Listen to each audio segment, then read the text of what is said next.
My family and I woke up to the news of Charlie Kirk's assassination.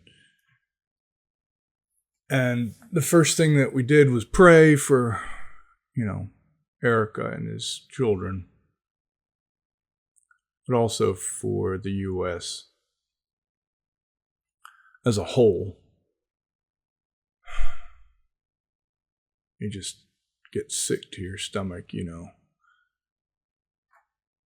And the thing is, words just failed me. They're still failing me. I was reminded that as the stones fall, like Stephen, when tragedy strikes, when the worst thing happens, we need to look to Christ. We don't need to lash out. We certainly don't need to act in anger or vengeance. But we need to look to Christ. And that's what Charlie would want. But this is going to galvanize a lot of people, and not necessarily to his cause. They may think it's to his cause, but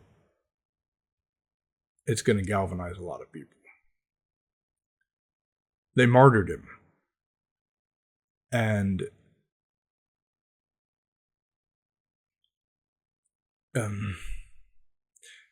Konstantin Kissen on X said that he hopes he's wrong, but he thinks that we may have passed an invisible line. One that we can't go back from, that from now on something's going to change, much like it did after 9/11. I hope he's wrong too, but the maths of the psychohistory, so to speak, kinda check out. I've read The Fourth Turning. You should too. Normally I would say before making a statement about something like this, wait until you have all the facts. But the reason for making such, or refraining from making such a statement, is that you don't want to overreact. But that's the statement that actually needs to be made right now, is that don't overreact. Because surely this has made a lot of people angry, and it well should. But what we do in our anger speaks of who we are. And restraint should be had. It's certainly what Charlie would have wanted. He was a Christian. His hope was in Christ. And I know he advocated for, the abolition of abortion and for gun rights, not for the abolition of gun rights, but to have gun rights. I know he advocated for a lot of things. And it made a lot of people angry.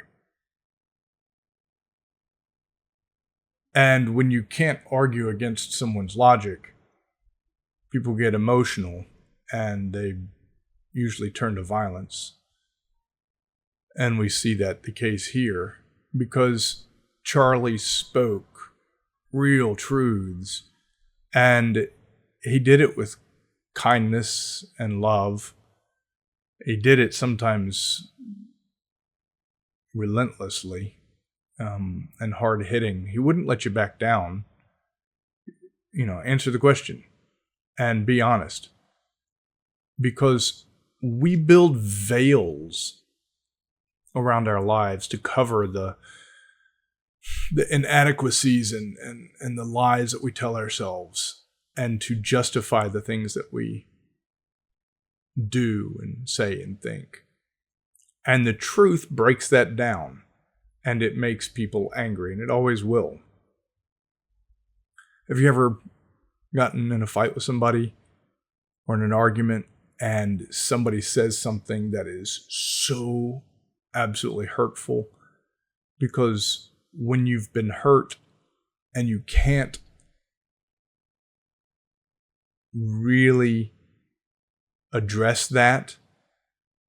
You just want the other person to feel the same way. You just want the other person to feel as bad as you do. And so we lash out. And sometimes we say things that are, or do things that are, we think back later and we wonder, is that unforgivable? Sometimes it may not be unforgivable, but it's unforgettable. But Christ calls us to forgiveness. And Charlie was a Christian, so we need to act or react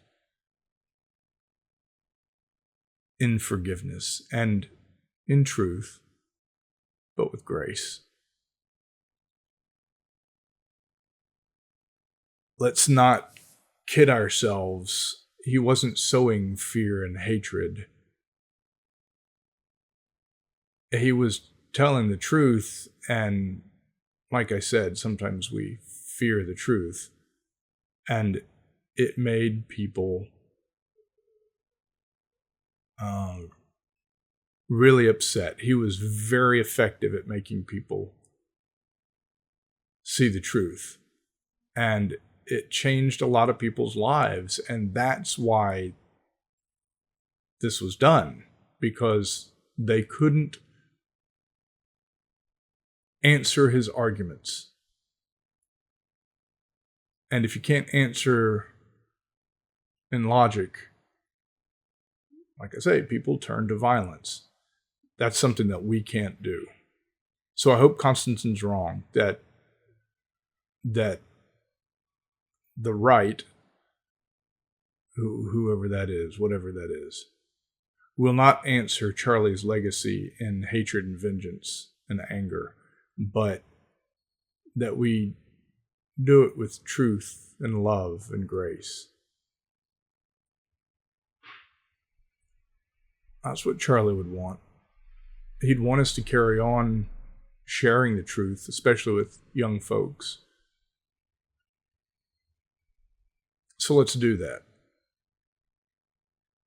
Let's honor Charlie and honor Christ by showing unapologetic love. Just absolute, straightforward, sometimes hard-hitting, but graceful love and truth. They martyred him, but let's not turn it into something that we'll regret. He was one of the best of us. Let's honor that. Let's lift up his family and all those who mourn in our prayers. And let's take a step back before we step forward.